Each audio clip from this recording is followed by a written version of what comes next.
The first horse we see is Society. There's Mr. Shackley mounting his mare. And now Maloney mounting Delaney, number 14. You can see that horse several times in the race. Heartbreak Hill, Colliery Bend, Forborough, last year's winner, Alpine Hut with a white blaze, Troublemaker, Merriment the fourth, Delaney again, Trocadero, the French horse, and Egremont. The parade, the Coup de Chapeau, and Golden Miller. The horse in the right-hand corner is Ruin. Just in front of Ruin, Chad's Ford, then Kellsboro Jack, Really True, and Slater. They finished second and third, of course, in the race. Parade, you see what a wonderful light it is. Here are all the horses lined up, and we think they're off. Great cry of they're off goes up, but they're not. The false start. 15 this side is Trocadero, the French horse. There's Mr. Firth going up to try and get them off for the second time. And this time, he is successful. They're off. You see them charging at the first fence. At the first fence, happily, there's only one horse fall. You see what a wonderful exhibition of jumping the horses put up. But you'll see Utel falling here in the center of the picture. But the most amazing recovery, just behind Utel, is Kellsboro Jack, who absolutely stops. Stops to a walk, as you might say. But keeps him on his feet. He must have lost anything up to 50 yards there. Coming over Beechers, the order is Colliery Band this side, Kellsboro Jack, Remus on the far side, Gregalac this side, and Holmes. Although this is usually one of the most formidable obstacles on the course, there was happily only 2 falls. Dustyfoot giving Mr. Bostwick a nasty fall. Fortunately, though, I'm glad to say, he was only just very slightly cut about the face. You'll see Dustyfoot falling in the center of the picture. Mr. Bostwick, I walked back with him to the stands, asked me if his horse really fell. This photograph was showing that what I told him was really true. He certainly did fall.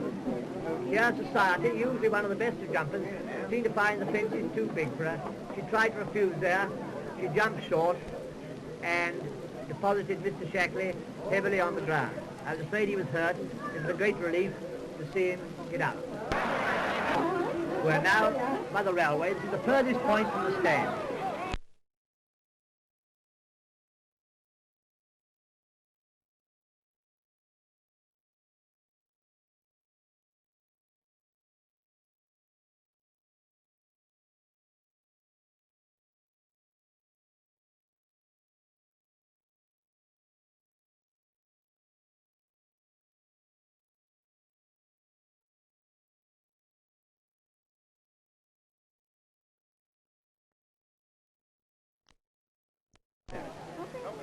And the horse with the hood is Slater. And we see a good deal of later. Now, there are a remarkable number of horses still standing at Valentine's. There's usually very, very much more grief by the time they get here.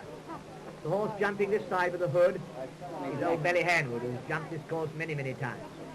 And now there's Chad's Ford, a light-coloured horse. At least a light-coloured rider, jumping perfectly. Just behind him, Annandale.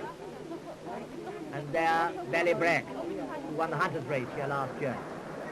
At this fence, there are 2 falls. Look in the right-hand corner, and you'll see Steerass fall and bringing down Annandale. The Steerass falls, brings down Annandale just behind it. Luckily, both jockeys soon on their feet. Now on the race course, Remus leads from Colliery Band with Kellsboro Jack on the inside. He went on the inside, went right the way through. Over the water, Remus gives a magnificent jump and leads from Colliery Band with Kellsboro Jack. Look what a huge jump he's making. Delaney, Holmes and Gregalac jumping side by side. Really True is a very, very long way behind. Just shows what he hasn't jumped yet. Shows what an extraordinary amount he caught up. You'll notice there's not a single splash at this, even a splash of the water. All the horses jumping perfectly. Now they've got halfway, and Remus leads from Colliery Band and Kellsboro Jack. You see the loose horses, one going out to the right, with Heartbreak Hill. Lord Somerton here falls from guiding light. Luckily, he just rolls over, the horse avoids him, and he's soon up again on his feet. There are still an amazing number of horses standing, because this slow motion fixture doesn't give you the idea of the enormous pace at which the race is being run. Now the next fence we see is Beecher's for the second time.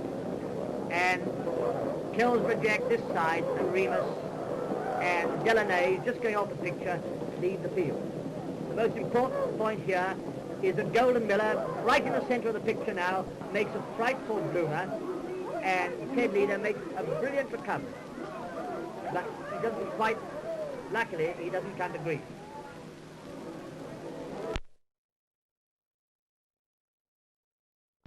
See, there's Egremont now, jumping.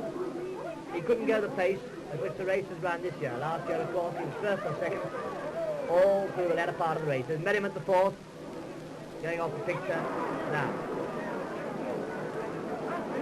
Still an extraordinary number of horses standing up, and the horse jumped last, just jumping now. At least no, there's still one more to come. Here's Ballybrack now. The old hunter sails over the fence.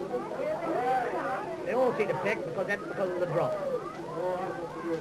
The railway turn with just over a mile to go. Remus this side leads from Kellsboro Jack and Delaney. Delaney being hard ridden to keep them. They jump the fence and Kellsboro Jack gains on Remus.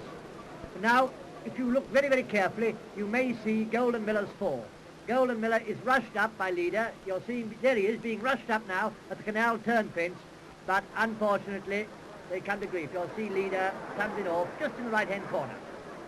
And so to Valentine for the second time, where Remus and Colliery Band and Slater jump almost together. That white, light-coloured jockey there, just leading between those two, is really true. The first time really true really comes into the picture. And here, poor Coup de Chapeau comes to grief for the second year in succession and deposits Jerry Wilson on the ground. He falls very gracefully, I'm going to say, is soon, quickly, up on his feet again. At this point, Remus drops back beaten. But I want you now to be prepared for the great tragedy of the race, where Pellerus Jack, at this last fence, now you'll see Pellerus Jack, who Billy Scott.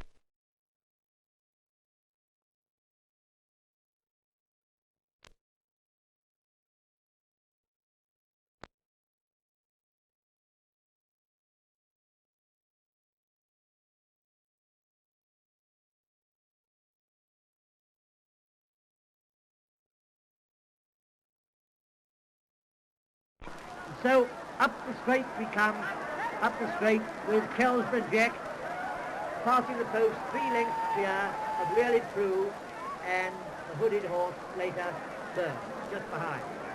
And there, number 7 is Kellsboro Jack. You can see what a grand looking chaser he is, with Dudley Williams on board, followed by Trocadero. There's Kellsboro Jack being led back into the unsaddling enclosure by the owner's husband, Mr. Ambrose Clark. And Ivor Anthony, who put up such a wonderful performance in training his horse to victory, just behind. There, Mr. Ambrose Craft leads the horse back into the unsaddling enclosure. See what a perfectly trained horse he is, and what a delightful horse.